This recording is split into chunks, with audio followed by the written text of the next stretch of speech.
السلام عليكم ورحمة الله تعالى وبركاته. كسو دوادا بدبادا اكشن يوتيوب كا يوسلو كلا حق سو دواتان او مقال كان اسو قلين دونا واتساب جروب كا حق وداك ما انتو حرجين ان شاء الله وحالكان انان كشيغو صدح شقو او آدي مهمة عنكم ان شاء الله خير فافاهيو حيابا قفك لوغا بهاي هاي هايدو لو يقانو ICRC oo ka howlgasha meelo kala duwan caalamka ah ama hay'adaha laanqeyraha bisha cas oo kale ama Red Crescent-ka waxay doonaysaa finance and administration manager xagga Soomaaliya xudur waa iska caan oo la garan karaa de finance and administration ku wuxuu qaban karo waa meelaha inta badan tababarka waxa ka bixino ama tababarada la xiriira capacity development-ka finance kama ka timaado it comes to finance ka cid walba u baahan tahay xafiis kasta waa looga baahan yahay thereafter shaqadaasi closing date-keedu waa 3 December 2022 ay dhacaysaa responsibilities ka inta badan qofka looga baahan yahay 2-3 ga ugu muhiimsan baan doonayaa in la wadaago waa in qofkaasi ahaada qof kala tagareeya dhamaanba macluumaadka xisaabaadka isla markaana uu si fiican u hubiyo una ilaaliyo una daryeelo isla markaana tubti lagu talagalay uu sameeyo hal yaqaan bookkeeping wixii la xidha marka substructure-ka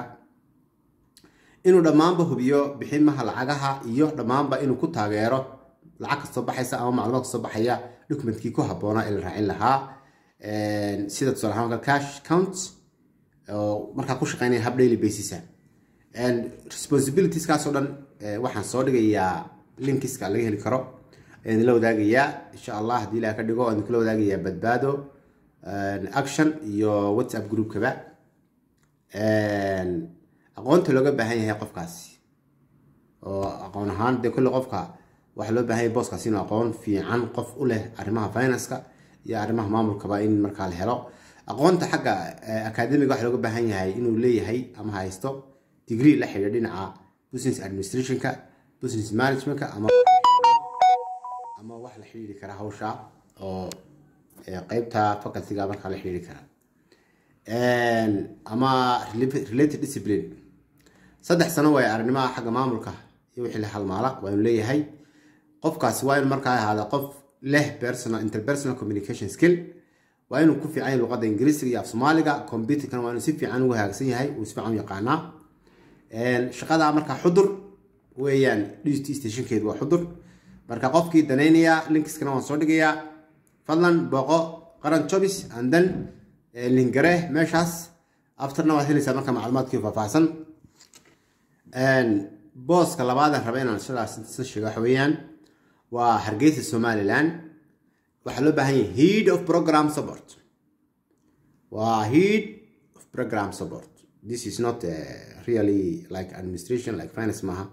qofkan waa qofkii madaxda ka ahaa dhamaanba programyada hay'adda MSF waa inuu ka support garaya qofkii ahaanay ama ka support gareynaya maxaa la yiraahdaa head of the program ama head of programs hay'adda MSF waa garan kartaa MSF Medicines Sans Frontiers baa la yiraahdaa waa hay'ad caalamiya oo non governmental non profit humanitarian organization weeyaan thereafter adduunyada meel badan ma ka shaqeysaa dawlad badan baan runtii ku midoobay oo waxay badan kale leh MSF Holland MSF Belgium baa jirta way fara badan yihiin therefore booskaasi waa boos aad muhiim ah qofkaas waa inuu hada qof maxaa la yiraahdaa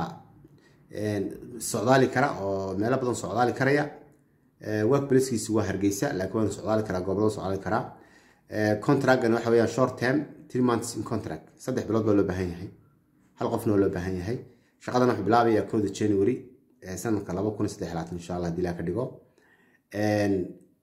ujeedada ugu weyn ee booskan laga leeyahay waa 3 arrimood hadaan si guud u sheego waxa kamid ah in support gareeyo dhamaanba programyada iyo wixii la xiriira security and protocol context monitoring and contribute to the case analysis and follow up security management waxa kaloo kamid ah inuu markaa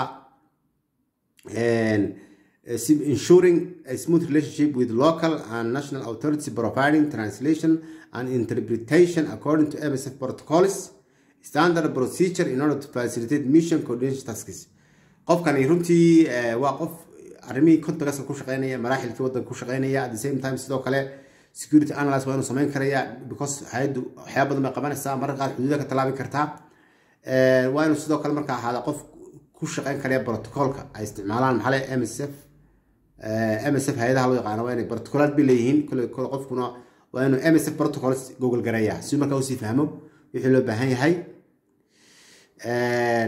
qofkaas sidoo kale waa inuu hada qofta amniyaadka iyo arrimaha guud ee contactska meesha mandaqada lagu shaqeynay waa inuu hada qof ka warqabi karaya waxyaabaha kusoo kordha iyo wixii la halmaala waa inuu hada qof samayn kara risk mitigation waxa loo yaqaano laftigeeda oo taana waa looga baahan yahay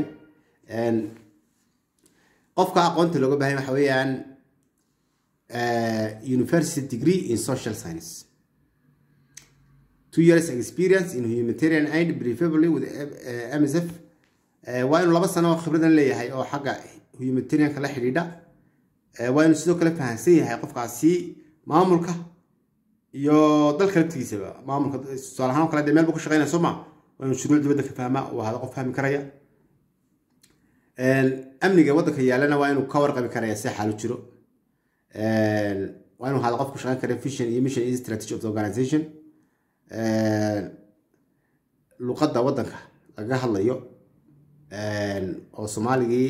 iyo luqadda Ingiriisidana waa inuu tusaale ahaan labadan ku fiican yahay computer proficiency waa inuu ku fiican yahay Excel-ka iyo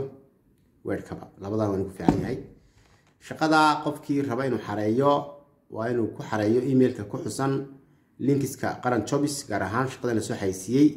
hay'anu ka dabaynin 4 December 5 galabnimo haddii Ilaahay ka dhigo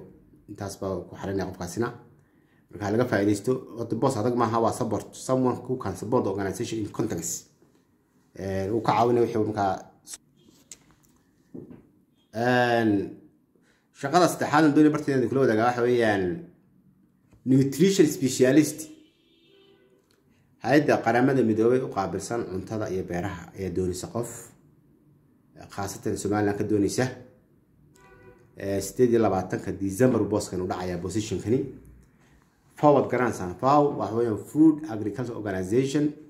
waa hay'adda beeraha iyo cuntada adduunka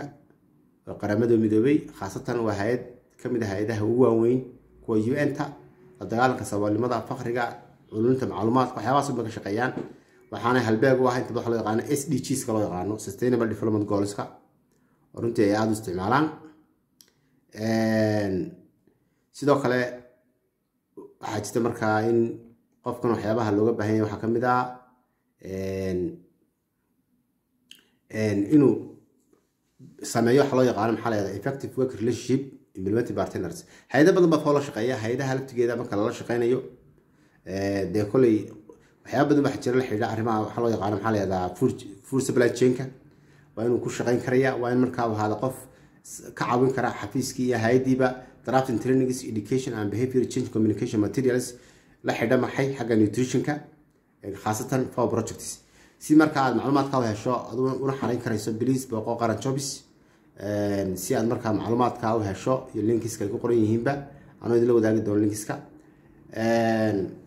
waxa loo baahan yahay aqoonta looga baahan yahay qofkaasi waxa weeyaan university degree in nutrition agriculture or related field waa inuu qofkaasi xagga beeraha iyo xagga nutrition ka uu degree ka haysto jaamacadaha arday badan habla badan inama badan ba ka soo qalin jibay xagga Soomaaliland nutrition ka waana faculty-ga banaamka habluhu far badan yihiin waana 3 sano waa arrimo uu leeyahay dhinaca maxaa la yiraahdaa integrated nutrition waxa loo yaqaano iyo beeraha iyo wixii programs la xiriira waa inuu aqoon level C ah ku shaqeyn kara xagga maxay xagga luqadda Ingiriisida iyo Soomaaliga laftigiisaba waa muhiim waa nationalities waa Soomaali hada fadlan saad shaqooyinka u xareyso anagu waxaan ka saacidi karnaa talo anagu waxaan ka saacidi karnaa inaanu service-ka ku jabino dhinaca CV qorista la talinta cover page-ga wixii la halmaala inaa soo dhawaad nagala soo xiriir kartaa WhatsApp-ka 0634862926 halkaas WhatsApp-ka naga soo message garee خيرنا ونرجع والسلام عليكم ورحمة الله وبركاته. haddii kala u baahato laftigeeda WhatsApp group inaad kusoo biirtana waad nala soo xiriiri kartaa. WhatsApp group baa leenahay link sidaan soo dhigno iyo wixii la halmaala. Assalaamu calaykum warahmatullahi wabarakatuh.